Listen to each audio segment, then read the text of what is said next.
Hey John, how's it going? Hey, Great. good. Good to see you again. And Jim, good seeing you. Hi, Eric. Nice background. Oh yeah, it's a great documentary about a great artist, so you should check it out. It's called The Art and Life: The Story of Jim Phillips. You might have heard of him. But I'm here with John Makens and Jim Phillips, the director and the subject of Art and Life: The Story of Jim Phillips. John, we talked a little bit, and you said you had a couple showings. I believe it was Friday. How'd those screenings go? Really good. Yeah, I went out to Denver. We had a showing there. It was the kind of the launch of the theatrical tour. It was the first public screening, and it was really special. It was a packed place, and everyone was super excited. Awesome. And Jim, so what's it like being the subject of a documentary? Like when it was approached to you, and that like what was your feelings on that? And then now that it's done, has your feelings on it changed or grew, or just your thoughts on that in general? Well, I was full of doubts, whether my story could be a feature film. But John, he made a few short YouTube shows that were really good. He did three of them, and so that gave me a lot of confidence in him. And he didn't use any of that stuff. He made it all fresh and went into depth, the most detail that I could ever imagine of my life. And, it all played out. And, to me, I was the black sheep of the family. So, there's a lot of questionability to my life. And to make it seem uh, uh, wonderful or heroic or whatever it is, it's really amazing to me that John could do that.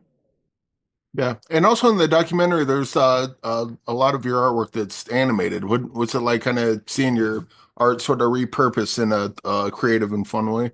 It's just amazing. I can't believe that, and I've done a little animation. So all the animation they have done in one poster is just so detailed that, I can't wait to talk to the animators. I haven't met them yet, but how did you do that? And did you, John, did you and Jim have any collaboration like during obviously the interviews and all that, but like any uh collaboration as far as like the post-production, or was it just like here's what I did, what do you think? Or was it just once it was done you showed him and cross your fingers, go, hope he likes it? Yeah, I mean, I kind of, I you know, I was like, when you're like a little kid and you like don't want anyone watching you like eat your cereal and you like hide behind the cereal boxes. I was like kind of like that a little bit. Like I didn't really want to show Jim what I was up to until I got it to a point where I felt good about it and that he could watch it and he would really be excited about it. Um, so, it was probably tough for Jim, just kind of being in the dark a little bit, but I wanted to make sure he really liked it. So I didn't want to just show him things that weren't quite ready to be shown yet. Um, so yeah, I think when I first showed him what I was working on, it was a pretty rough edit, but I think it should kind of gave him a lot more faith in what I've been working on and helped him understand like how much work it was and how much time it took to kind of do the process and put these things together. Yeah. And Jim, when I talked to John, I asked him about kind of discoveries that he made during the making of this. And you've lived your life, but you you know, we don't normally get to see how other people view us. And when someone makes a documentary about you, that's kind of what it is. You're seeing how other people see you. Did you have any discoveries watching this go, oh, that's how they see me, or oh, I didn't realize that about myself, or anything like that? All the time. Made me see things, especially connections, things in my life that connected and made the road for me. So it was revealing to me.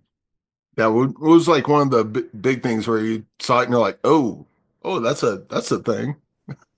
Yeah, I can't remember a specific, but I know there was times along the way where I had amazing revelations. Yeah. And then you said you dabbled in just mentioned the animation of your art, and you said you dabbled in animation in the past. What kind of stuff was that, or have you been inspired to maybe do some more of that in the future? Well, I did a 10-second animation with film with 9, 10, what, 16 millimeter.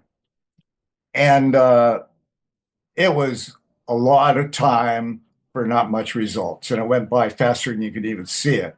So then during the 90s, I dabbled a little with animation programs and where you can do like 5-step animations, stuff like that. So I did what I thought were some nice ones. I had them on my website, but they didn't really go anywhere. I didn't have a market for that. Yeah. Well, I know this director John Makens made perhaps there's a Jim Phillips animated movie in the future. I don't know. But so what's been the response of this documentary from both of your perspectives? Really great. Yeah. The skateboard company, they've got 150 employees and they're all stoked as heck. And I'm like a movie star down there. And they're all showing up at the movie. They're buying up blocks of tickets and they're sold out now. Yeah. And obviously the Screaming Hand is iconic along with the Santa Cruz logo, but I'm assuming when you created that there's no way you could have known how long it was going to last. What was the point where you're like, oh, this is a thing that's probably going to live on for a while?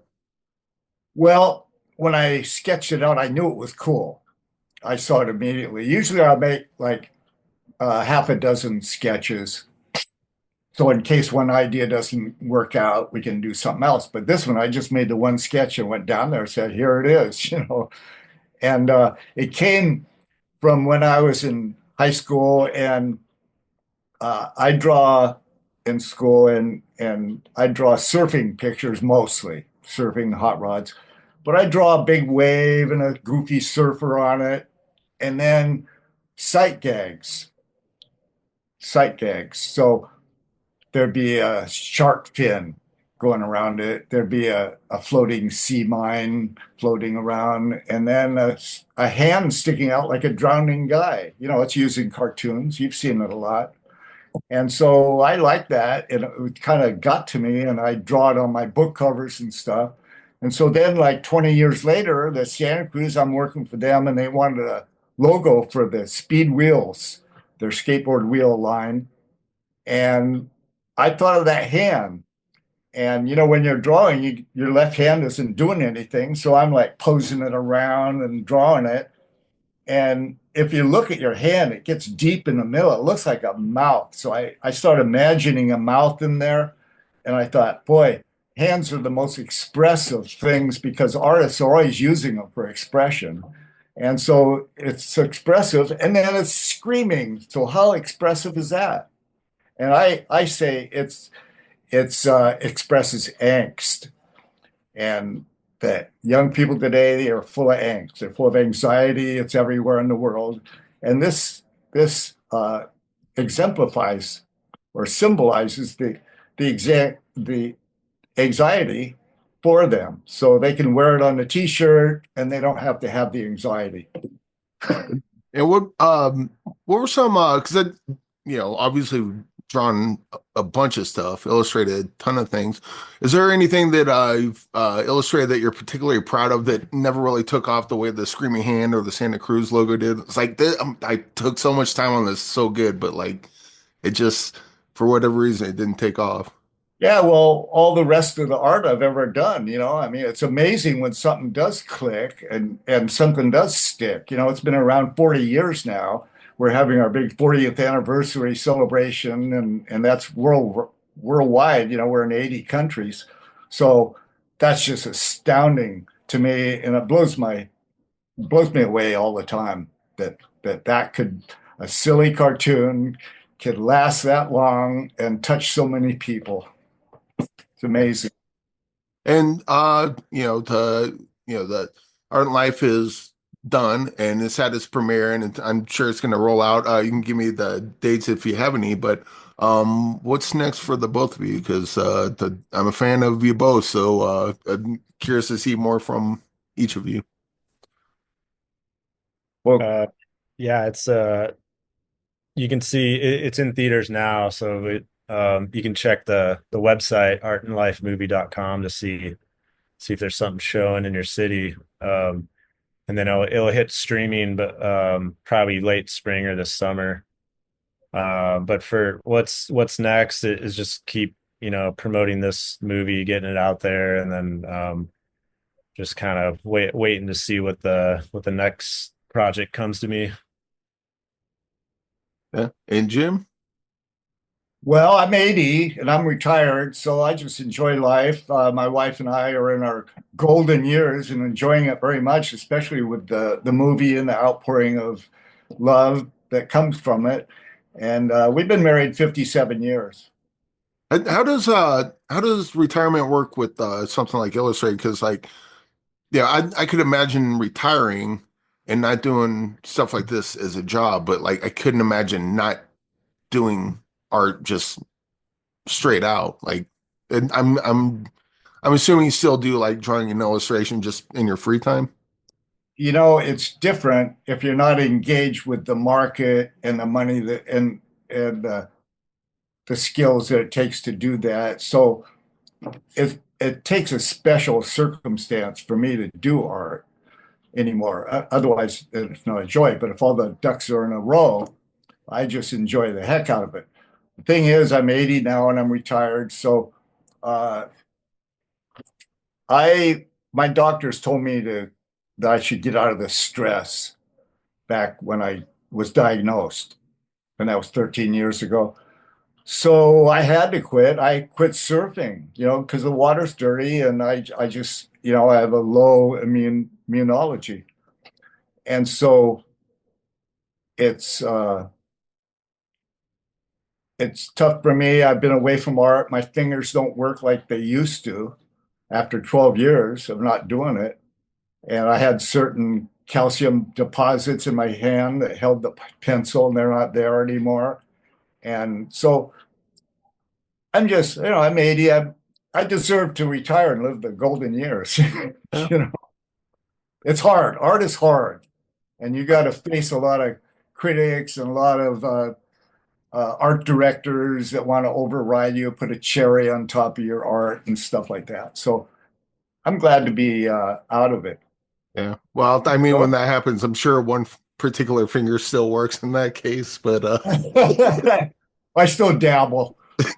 I drew a thing last night, but the detail, I used to go hours and hours, days and days with the detail.